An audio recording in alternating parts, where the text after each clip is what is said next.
सब सोना आपका दान किया हुआ है। आपने पैसा धन ये दान दिया, अन्न दान ही नहीं किया तो अन्न यहाँ मिलेगा कहाँ से? सोना अपना देख लो। तब राजा कर्ण ने 16 दिन मांगे थे। तुम बेटा कुर्सी पर बैठना चाहो तो बैठ सकते हो अगर पैर में परेशानी हो तो। अच्छा हाँ, कोई भी छूट है तुम्हें, अगर जरा भी परेशानी हो तो आप लोग आराम से बैठिए। हाँ, पूरी व्यवस्था है, कुर्सी भी यहाँ मौजूद है, समझे? तो आप ध्यान से सुने इस प्रसंग को। तब राजा कर्ण 16 दिन आए थे, ये श्राद्धों वाले 16 दिन, तब उन्होंने ये अन्नदान किया था, समझे? तो गऊ को जैसे आपने दान किया, जहां बैतरणी है वहां आपको गऊ खड़ी मिलेगी, उसी तरह वहां आपको गुरु खड़ा हुआ मिलेगा।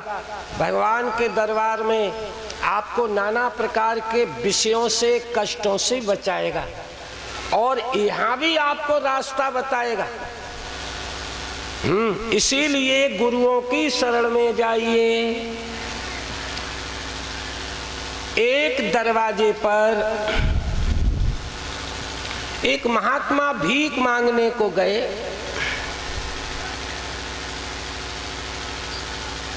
सास ने कह दिया बहू से, नई बहू आई थी, संस्कारवान बेटी थी। सास ने कहा बेटी भीख दे आ।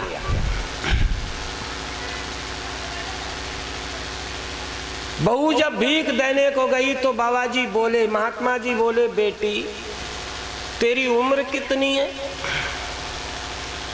कहा बाबा 15 साल। सास कान लगाए पड़ी।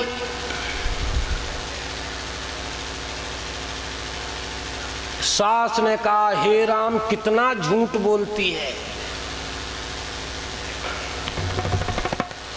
बताओ 15 साल की बन रही है, 2 बच्चों की मां है ये। सास छुप गई। कहा बेटी तुम्हारे पति की उम्र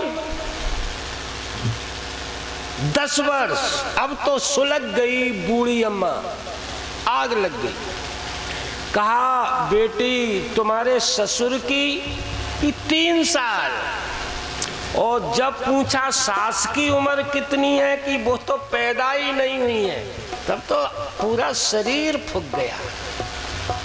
उस जमाने फोन व्यवस्था नहीं थी, अपने बेटे को भेजा, बेटी का बाप और माँ दोनों बुलाए, इस अपनी लल्ली को ले जाओ। इसने सब मेट दिए, खुद नानी बन गई, सबकी दादी और सब मेट दिए। इस तरह से बात है। पंचायत, पहले पंचायतें इकट्ठी होती थी, पंचायत इकट्ठी हुई। पंच लोगों से कहा बूढ़ी अम्मा ने कि हमारी बहू की करतूत सुनो तुम। दुख तो उस समय होता है सज्जनों, समझदारी से सुनना। हमारी बहू की करतूत सुनो। महात्मा जी बुलाए, महात्मा जी आप ही बताओ। महात्मा जी बोले कि भैयाओ मैंने इससे पूछा बेटी तेरी उम्र कितनी है?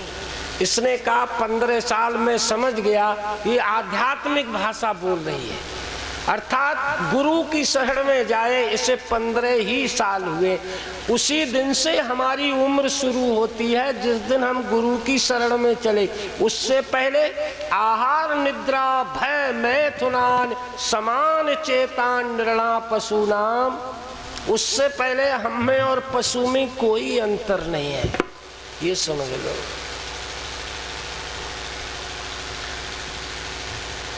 मैंने कहा बेटी पति कि वो 10 साल अर्थात 10 साल पहले गुरु मंत्र लिया है, ससुर ने 5 वर्ष पहले लिया है, सास पैदा नहीं हुई अब तक गुरु सर, ये बात थी। तो सास को शर्मिंदगी आई है, माफी मांगी। बहू ने कहा माँ आप तो हमारी असली माँ हैं। बहुएं इस बात पर विशेष ध्यान दें कि उनकी असली माँ उनकी सास होती है।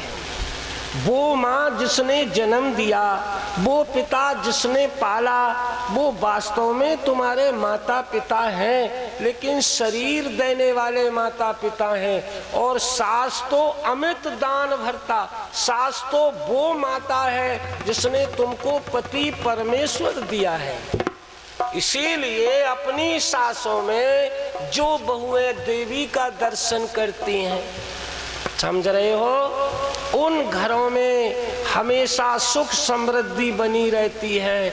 और जो बहुएं अपने सास ससुर का अपमान करती हैं, भैया वो पूरे जीवन दुखी रहती हैं, याद रखो।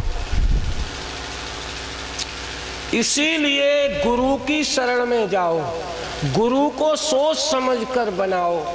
भव्यता मत देखो कि 1 करोड़ की गाड़ी हो और 1 किलोमीटर का आश्रम हो तो फंस जाओगे आप।